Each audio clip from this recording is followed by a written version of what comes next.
வணக்கம். தினமணி.comஇன் செய்திகள் சில வரிகளில்.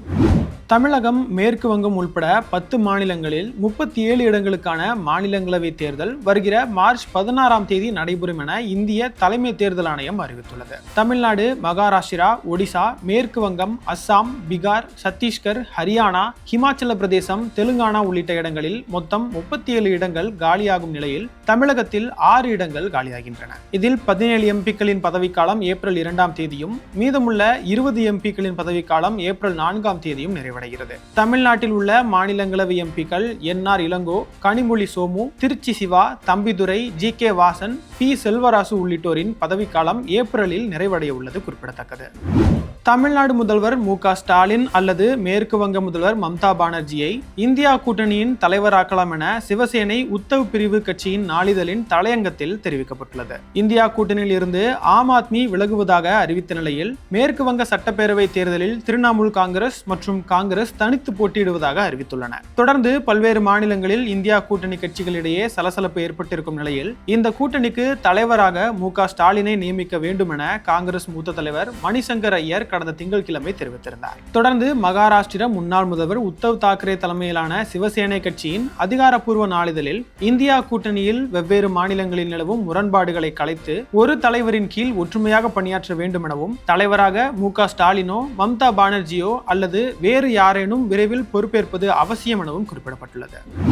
இந்தியாவை முதிர்ச்சியடைந்த கூட்டாட்சி நாடாக மாற்றும் வகையில் அரசியலமைப்பு சட்டத்தில் திருத்தம் கொண்டு வர வேண்டும் என்று தமிழ்நாடு முதல்வர் மு.க. ஸ்டாலின் தெரிவித்துள்ளார். தமிழ்நாடு சட்டப்பேரவை கூட்டத்தொடரில் மத்திய, மாநில அரசுகளின் உறவுகள் குறித்து ஆராய அமைக்கப்பட்ட ஓய்வு பெற்ற நீதிபதி சூரியன் ஜோசப் தலைமையிலான உயர்நிலை குழு அறிக்கையில் முதல் பகுதியை முதல்வர் ஸ்டாலின் என்று வெளியிட்டார். எல்லா அதிகாரங்களையும் கொண்டவையாக மாநில அரசுகளை மாற்றும் வகையில் அரசியலமைப்பில் திருத்தம் கொண்டு வருவதற்கான சட்ட முன்னெடுப்புகளை தொடங்கக்கூடிய நாள் இன்று என கூறிய முதல்வர், நாடு முழுவதும் உள்ள அனைத்து அரசியல் கட்சிகளுக்கும் இந்த அறிக்கை அனுப்பி வைக்கப்படும் என தெரிவித்துள்ளார். மேலும் மத்திய அரசும் மாநில அரசும் போட்டியாளர்கள் அல்ல, இருவரும் பொது அமைப்பின் பங்குதாரர்கள் எனவும் மாநிலங்கள் வளர்ந்தால்தான் மத்திய அரசு வளரும் எனவும் முதல்வர் தெரிவித்துள்ளார்.